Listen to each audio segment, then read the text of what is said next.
I actually focused on learning to do nothing because I had done something for so many years, so much, that I thought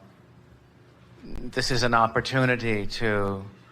be allowing and to not have to put everything together, not have to make things happen, and not be in control. And it took a good long time. The reason that we are having such a good time with you is because we want to put forth the idea that deliberately doing nothing is doing something. And that it is the smartest thing that you could ever do, because in deliberately doing nothing, you are deliberately reaching for the state of allowing, which allows everything that you've ever wanted to come into place. When you realize that in everything that you've been living, you've been asking. And so Source, who adores you and hears you and understands you and is answering you,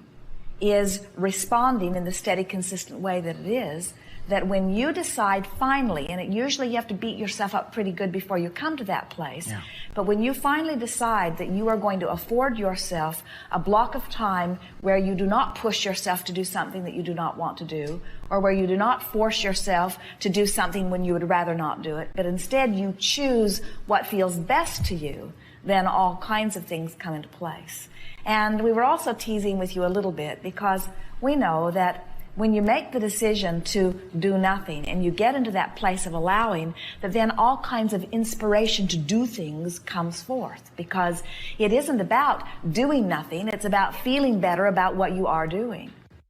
What we would like to say to all of you about this is that that really is the way your life is supposed to be. It's what you had in mind when you came forth into these bodies. You knew that this was an environment that had the potential to surprise and delight you in endless ways. You never said, I'll go forth and pay a price.